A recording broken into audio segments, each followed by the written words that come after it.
So I kind of laid out, I think in the last segment, I laid out the problem that we're facing, which is that, you know, there's always an authoritarian element in every society. But during times of stress, the people who lean authoritarian or whose inner authoritarian followerness gets activated come out of the woodwork and start behaving like authoritarians.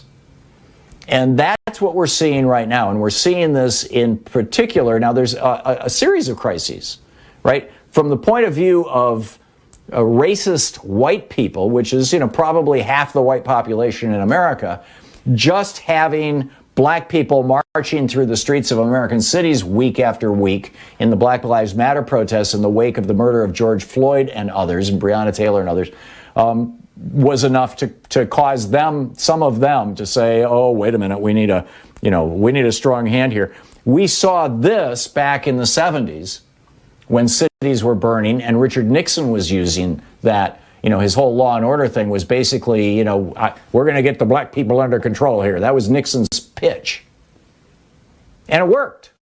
It brought out the authoritarian white people on racial issues. So you've got that. And then you've got COVID on top of that. And then you've got foreign governments churning our social media with bot accounts, you know, promoting fascism and trashing the idea of democracy. And then you've got Republicans who desperately want to become president, who are willing to say and do anything to get there. And people who want to hold on to Republicans who want to hold on to political power and also want to keep the money train from the right-wing billionaires going. And so it's like a perfect storm. So what do we do? How do we deal with this explosion of authoritarianism in the United States? Here are the steps that I believe are absolutely necessary. Number one, we need to hold lawbreakers, authoritarian lawbreakers, to account with swift and certain justice. The people who invaded the Capitol. You know, I was ranting about this. I don't recall if it was yesterday or last Friday, but or Monday. But this article in the Washington Post suggesting that the Justice Department and the federal courts just can't handle all these hundreds of cases. Maybe we should just let some of these people slide. No. And in fact, you know, I recommend that everybody go over to FBI.gov. The FBI has literally hundreds, maybe over 1,000 pictures on their website of people they are trying to identify. People who participated in the murder of 5 people, including a police officer, and the attempted murder of Vice President Mike Pence and Speaker Nancy Pelosi, among others. So number one, nail those people. Number two, the thought leaders in our country, the columnists in our newspapers, the commentators on television, they have to come out and just unequivocally, and particularly those, and you know, God bless people like Steve Schmidt, right, who has left the Republican Party, the guy who ran John McCain's campaign, for just coming right out and saying what you're seeing in the Republican Party right now is fascism. It's naked fascism. And it's being encouraged by people like Ted Cruz and Josh Hawley. So that's number two.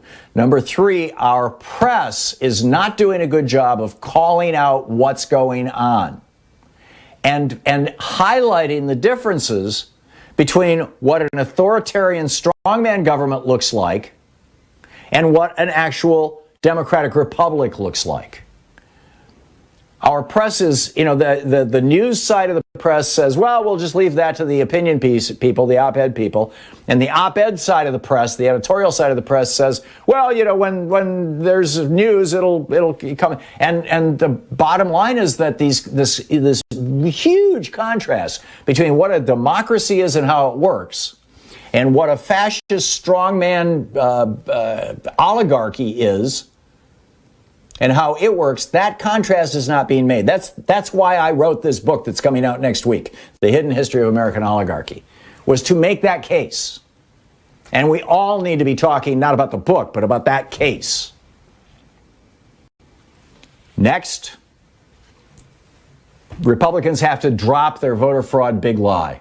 I realize it's one of the ways that they hold power, but it is tearing this country apart. A lot of these people who stormed the Capitol actually believe Donald Trump won the majority of the vote and it was stolen from him by Joe Biden. Republicans have to clean that up. And finally, and perhaps most importantly, Mark Pocan talked about this several times during our interview earlier, Congress and the Biden administration have to make America work again. We've got to get the pandemic under control. We've got to get money into people's hands. We've got to solve this problem of 1 in 7 American families going to bed every night without enough food, for God's sake. We've got to put people back to work. We've got to restore American integrity. If we can't make America work, more and more people are going to say, well, hey, democracy doesn't work. I'll take the strong man. Ted Cruz says he can fix everything. Josh Hawley says he can. Tom Cotton says he knows the answers. I'll listen to them. We've got to fix this.